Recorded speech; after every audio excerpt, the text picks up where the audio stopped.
G'day scientists, back in September I subscribed to KiwiCo and I've only just got around to start looking at the products that they've sent me. The first one arrived through in October and it's this spin art machine. We're going to unpack it and review it together now. On the KiwiCo website you can pick between a number of different types of subscriptions. This one is the Tinker Crate, which was the most STEM related I could find and is suitable for ages 9 to 16. This is the first one they sent me. It is the Spin Art Machine project. It's normally $40, but I managed to get it 25% off for the first month, so it only cost me $30. Although this is the September kit, it arrived in October because they were also having issues due to COVID with logistics and being busier than usual with more parents ordering these kits for their kids. Right, let's open this up and take a look to see what's inside. Right, first of all in the box we've got the instructions here which show you how to create it, the materials included and what the outcome of the project will look like. On the back, a step-by-step instructions of how to use the kit. There's also an included magazine called Tinkerzine. The Tinkerzine contains information to do with the science of the project, including centrifugal forces, the electronics and how things work, some information about inward and outward forces of spinning, some further experiments you can do with forces that are not in the kit themselves, but just use regular household items. These are pretty good. There's a section in the book that takes you to alternative resources like apps on the App Store that are free to use and some resources online. Next up in the kit, we've got paints, the motor, electronics and cogs required for this experiment, what looks like the breadboard and things we're going to use for this kit, some more parts, the spinning wheel itself, the insides of the box to make the artwork, and some battery use instructions here. That's it in the box. Step A is prepare the box. First of all, we need the box that the Tinker Crate came in. Then we need some clear plastic stickers, the paper guide, which I'm assuming is so you can get the placement just right of what we're looking at, blue sticky foam donut, the black sticky foam donut, the motor, the wooden disc, the red foam strips, and the red sticky foam art, the white sticky foam circle, the gear, and the paint guard. Step 1, turn the Tinker Crate box over and find the 4 holes in the bottom. Fold a clear sticker over each of the holes and press down. Here, the 4 holes here. Put the stickers over there. Now my guess is this is so that paint does not leak out when we're doing the spin later on, which would not be good at all. Can you imagine if you didn't put these on, you'd have paint flying out everywhere. Okay, next step is to turn the box over, open it up and place this paper guide in here. Pop the center out of the blue foam sticky donut.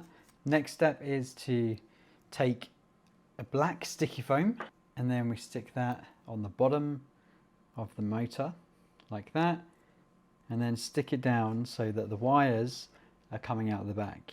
There we go, now we've got the motor stuck down into the center of this box so the cable's coming out neatly to the side. So stick the wires to the bottom of the box. Then use a second strip to stick the wires to the side of the box. Cool, okay, done.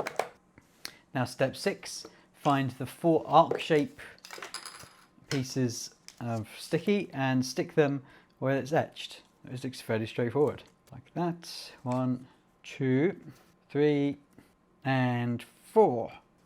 Step 7, flip the disc over and find the etched circle in the middle of the disc. Find the gear and turn it so that it is so the bump is facing up. I'm a little bit off center. I'm hoping that doesn't matter. We'll find out in a minute. Step 7, flip the wood disc back over, push down the gear onto the top of the shaft motor. Cool, and there it is spinning already. Please make sure the disc is nice and flat like a tabletop. Kind of, it's a bit wibbly wobbly as you can see when I'm spinning it, but let's hope that doesn't matter. We're going to go like this, take the backing paper off, and then line it up really nicely. Like that. So this plops down inside. Perfect, like that. Oh, this is looking excellent. Okay, now we're on to step B, which is hooking up the electronics. For this part, we need the completed box that we made earlier on, 3 resistors, the breadboard, the mount we're going to put the breadboard onto, some sticky foam parts, the original red foam sticky pieces, the AA battery and the AA battery holder. We also need some scissors for this part which are not included in the kit. Step 1, we're going to trim off the ends of the resistors and then fold down the wires at right angles. It doesn't say how much to trim off, so I'm just going to trim off what I think is the right amount. We end up with 3 resistors and a nice diagonal pattern here. Next, step 4, and we stuck down the breadboard onto the breadboard holder. Next, step 5, we take the battery holder and place the battery into it. I'm using 2 of these white square foam stickers to stick the battery pack onto the holder like that, so that the switch is facing up and the wires are hanging out to the right hand side. Next step, we're taking another 4 of these white foam stickers to stick to the back of the bread mount holder, and we're going to use those to stick the electronics onto the front of the box. And that sticks onto the front of the box just here where the wires come out. So that we can close the box up completely, you can see that we're going to take a section of this box off here. So we just use the scissors to cut a large chunk of the box off, quite simply across the top, like so. And then that allows us to store the box later.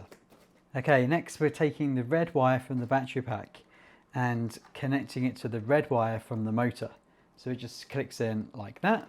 And we're taking the black wire into line 1 and then the black wire from the battery into line 1 as well down here. Then we can flip the switch and hopefully the disc inside will start spinning. Let's take a look. There it goes, it starts spinning and it goes pretty fast. This should be good fun. Now we get to do the fun part, which is creating some spin art using the box we've created in a crafty, electronic-y kind of way. First of all, we've got to prep the pens. There are warnings all over this to put an apron on and cover your surfaces and things. But you know what I'm like with instructions, I'm just going to completely ignore it. Now we've prepared all of the paints with the droppers so that we can slowly drop the paint onto the canvas.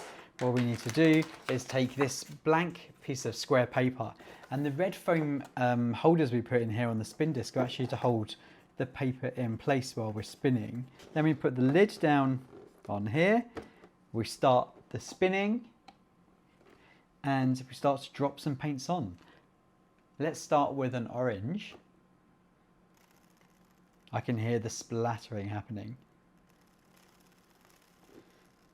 as it splats out. So far, no splattering outside of the box. Let's put some yellow on.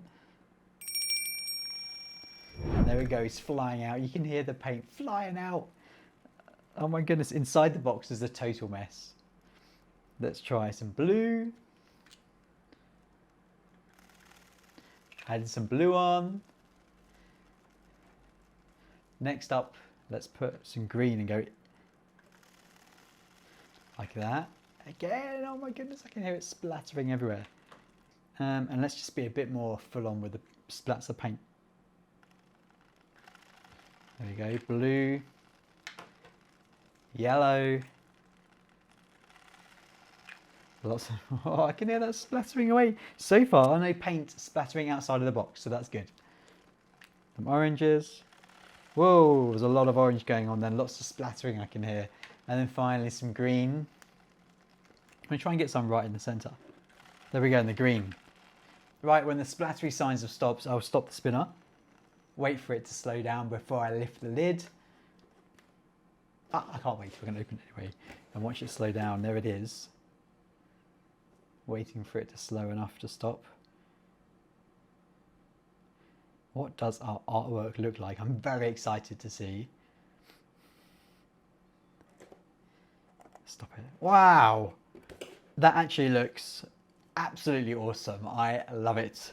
Let's take it out. It's going to be very wet, of course. Probably should leave it in there to dry. There we go. There's our spinny artwork complete. So, what do I think? Well, initially I was very skeptical. I mean, it was a spin art machine and we're supposed to be reviewing science toys, right? But I was completely wrong. It's such a great blend of craft, a little bit of science with electronics, and then actually creating something that you can show off at the end was awesome. The result is exactly like it is in the picture. The book that comes with the kit contains a lot of physics and also has links to other websites and apps you can do to enhance the learning. Overall, I thought this kit was excellent quality and really good value for money. I'm going to give the Tinker Crate spin art machine from KiwiCo 3 stars for fun, 3 stars for learning, and 3 stars for price. Buy or bye-bye, Thankfully, it's a buy, so I don't have to throw this wet painting on the floor. If you've enjoyed this week's kit, then please check out this video here where I review 2 electronics kits that simply snap together, and I'll tell you whether I think you should buy it.